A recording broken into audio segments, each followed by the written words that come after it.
بسم اللہ الرحمن الرحیم۔ دوستو، علم اور کتاب میں خوش آمدید۔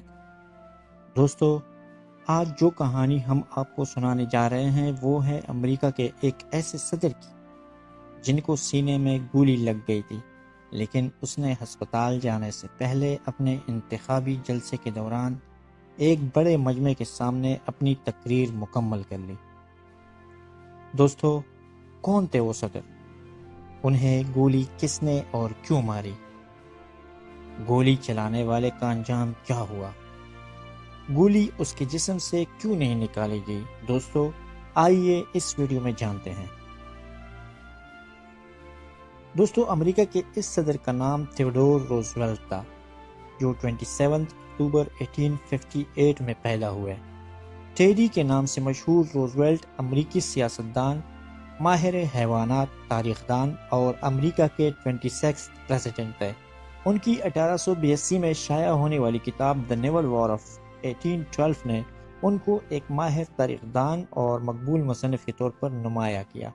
اس کے علاوہ پورٹس ماؤتھ ٹریٹی کی مدد سے 1906 میں روزویلٹ نے جاپان اور روس کے وفود کو سفارتکاری کے ذریعے روس جاپانی تنازع کو حل کیا، جس کی وجہ سے اسے نوبل کا امن ایوارڈ دیا گیا۔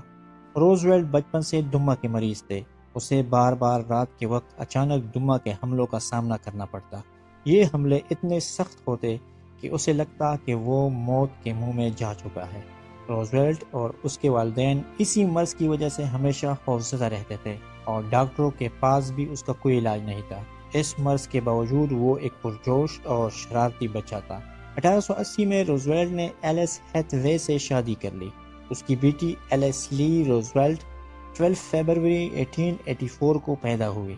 2 دن بعد اس کی بیوی گردے کی خرابی کی وجہ سے ناقابل تشخیص مرض کی وجہ سے انتقال کر گئی۔ بیوی کے انتقال سے قبل روزویلٹ کی ماں 11 گھنٹے قبل ٹائیفائڈ سے انتقال کر گئی تھی۔ یوں ایک دن میں اس کے گھر سے 2 جنازے اٹھے۔ اس نے اپنی ڈائری میں ایک بڑا ایکس لکھا اور پھر لکھا کہ میری زندگی سے روشنی چلی گئی ہے۔ اس عظیم سانحے کی وجہ سے وہ مکمل ٹوٹ کر رہ گیا، اس لیے اپنی بیٹی کی دیکھ بھال اپنی ایک بہن بامی کے سپرد کر دی۔ اپنے دماغ سے یہ سانحہ نکالنے کے لیے روزویلٹ نے کام پر توجہ مرکوز کی اور نیو یارک شہر میں حکومتی کرپشن اور بدعنوانی کے خلاف اٹھ کھڑے ہوئے۔ 2 دسمبر 1886 کو روزویلٹ نے ایڈتھ کرمیٹ کیرو سے دوسری شادی کر لی، جس سے اس کے 5 بچے پیدا ہو گئے۔ روزویلٹ نے 1901 سے 1909 تک امریکہ کے 26 پریزیڈنٹ کے طور پر خدمات سر انجام دی۔ صدر بننے سے قبل اس نے ولیم میک کنلے کے تحت پارٹی کے نائب صدر اور بحریہ کے اسسٹنٹ سیکرٹری کے طور پر خدمات سر انجام دی تھی۔ 1898 میں اسپین کے خلاف انتہائی کامیاب بحری جنگ کی منصوبہ بندی میں وہ امریکہ میں ایک جنگی ہیرو کے طور پر ابھرے اور امریکہ واپسی کے بعد وہ 1898 میں نیو یارک کے 33ویں گورنر منتخب ہو گئے۔ میک کنلے کے قتل کے بعد روزویلٹ ریپبلکن پارٹی کے رہنما کے طور پر ابھرے اور پھر صدر بن گئے۔ 14 اکتوبر 1912 کو روزویلٹ ملاوکی میں ایک انتخابی مہم میں لیڈ کر رہے تھے تاکہ وہ تیسری مرتبہ صدر منتخب ہو جائے۔ یاد رہے کہ 1912 کے اس صدارتی انتخابی مہم کی حیثیت یہ تھی کہ ریپبلکن پارٹی 2 حصوں میں تقسیم ہو گئی تھی۔ صدر ولیم ہاورڈ ٹافٹ کے تحت قدامت پسند ونگ اور روزویلٹ کے تحت لبرل ونگ تھا۔ ریپبلکن کنونشن میں جب ٹافٹ نے نامزدگی جیت لی تو روزویلٹ نے ایک الگ پارٹی بنا لی جسے بل موس پارٹی کا نام دیا گیا۔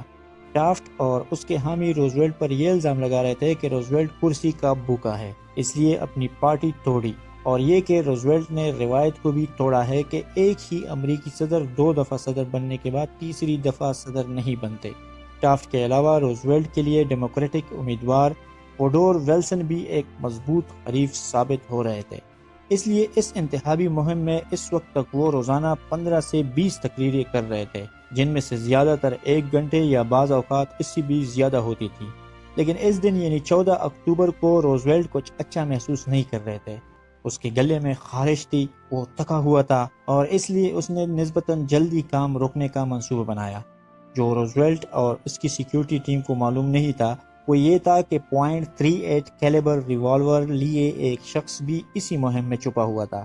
اس شخص کا نام تھا جان شرینک، جو نیو یارک میں ایک سیلون کیپر تھا۔ جب روزویلٹ اپنی گاڑی سے باہر نکل کر ہجوم کو ہاتھ ہلا رہے تھے تو ہجوم میں سے موجود شرینک نے اچانک اپنا ریوالور نکالا اور روزویلٹ پر گولی چلا دی۔ روزویلٹ نے ٹھوکر کھائی لیکن خود کو سنبھالا اور پھر اپنی گری ہوئی ٹوپی اٹھا کر مسکرائے۔ اس کے معاون ہیری نے روزویلٹ سے پوچھا کہ کیا وہ ٹھیک ہیں، تو روزویلٹ نے کہا "ہی پینکڈ می ہیری"۔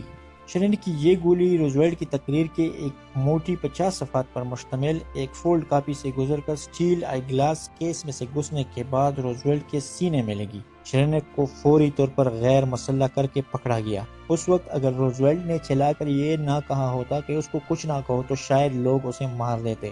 روزویلٹ نے ہجوم کو یقین دلایا کہ وہ بالکل ٹھیک ہے، لیکن مشتعل ہجوم چیخنے لگے کہ اسے مار ڈالو، اسے پھانسی دے دو۔ روزویلٹ نے جب یہ دیکھا کہ لوگ اسے مار دیں گے تو ایک دفعہ پھر لوگوں سے کہا کہ اسے تکلیف نہ دو، اسے یہاں لے آؤ، میں اسے دیکھنا چاہتا ہوں، میں ٹھیک ہوں، میں بالکل ٹھیک ہوں، اسے میرے پاس لاؤ۔ شرینک کو روزویلٹ کی طرف لے جایا گیا۔ روزویلٹ نے شرینک سے کہا تم نے یہ کس کے لیے کیا؟ جب شرینک نے کوئی جواب نہ دیا تو روزویلٹ نے پولیس آفس سے کہا کہ اسے لے جاؤ اور دیکھو کہ اس کے ساتھ کوئی تشدد نہ کرے۔ پولیس شرینک کو لے گئی۔ ہجوم نے تالیاں بجا کر روزویلٹ کی تعریف کی۔ ساتھیوں نے اس کا خون دیکھا تو اسے ہسپتال لے جانے کا اصرار کرنے لگے، لیکن ایک تجربہ کار شکاری اور اناٹومسٹ کے طور پر روزویلٹ نے صحیح طور پر یہ نتیجہ اخذ کیا کہ چونکہ اسے کانسی سے خون نہیں آ رہا، اس لیے گولی اس کے پھیپھڑوں تک نہیں پہنچی، اس لیے اس نے فوری طور پر ہسپتال جانے کی تجویز سے انکار کر دیا۔ اس کے بجائے اس نے اپنی مقررہ تقریر مکمل کر لی۔ اس نے کم از کم مزید 55 منٹ تک بات کی، جبکہ بعض اندازوں کے مطابق 90 منٹ تک تقریر کے خون میں بھیگی ہوئی قمیض پہنے ہوئے۔ تقریر شروع کرتے وقت اس نے کہا کہ خواتین و حضرات، میں نہیں جانتا کہ کیا آپ پوری طرح سمجھتے ہیں کہ مجھے ابھی گولی ماری گئی ہے، لیکن ایک بیل موس کو مارنے کے لیے اس سے زیادہ کی ضرورت ہے۔ روزویلٹ نے اگلے 8 دن ہسپتال میں گزارے۔ اس کے بعد تحقیقات اور ایکس رے سے معلوم ہوا کہ گولی روزویلٹ کے سینے کے مسلز میں داخل ہو گئی تھی، لیکن پھیپھڑوں میں داخل نہیں ہوئی تھی۔ ڈاکٹروں نے یہ تجویز پیش کی کہ اسے ہٹانے کی کوشش کرنے کے مقابلے میں گولی کو جسم کے اندر چھوڑنا ہی کم خطرناک ہوگا، اس لیے روزویلٹ نے اپنی باقی زندگی یہی گولی اپنے جسم میں ساتھ رکھ لی۔ ٹافٹ اور ڈیموکریٹک امیدوار وڈرو ولسن دونوں نے اپنی انتخابی مہم اس وقت تک معطل کر دی جب تک روزویلٹ نے صحت یاب ہو کر دوبارہ مہم شروع نہ کی۔ اگرچہ روزویلٹ نے ٹافٹ سے زیادہ ووٹ حاصل کیے، لیکن ویلسن کو شکست نہ دے سکے۔ شرینک نے روزویلٹ کو گولی کیوں ماری؟ شرینک نے روزویلٹ کو گولی اس وجہ سے ماری کیونکہ اس کے مطابق اس نے ایک خواب دیکھا تھا جس میں صدر مککنلے نے اس سے کہا کہ روزویلٹ کو قتل کر دو، اس سے میرا بدلہ لے لو اور جمہوریت کو تیسری مدت کے صدر سے بچا لو۔ یاد رہے کہ صدر مککنلے کے قتل کے بعد روزویلٹ برسر اقتدار آئے تھے۔ شرینک نے باقی زندگی پاگل خانے میں گزاری اور 1943 میں نمونیا کی وجہ سے انتقال کر گیا، جبکہ روزویلٹ 1919 میں ہی انتقال کر گئے تھے۔ دوستو، یہ تھی ہماری آج کی کہانی۔ امید ہے آپ کو پسند آئی ہوگی۔ ان جیسی اور ویڈیوز دیکھنے کے لیے ہمارے چینل کو سبسکرائب کر لیں اور بیل آئیکن کو پریس کر لیں تاکہ ہماری ہر نئی ویڈیو آپ کے پاس وقت پر پہنچا کرے۔ ویڈیو کو لائک کریں اور شیئر کرنا نہ بھولیے گا۔ دوستو، حاضر ہوں گے ایک نئی ویڈیو کے ساتھ، تب تک اللہ حافظ۔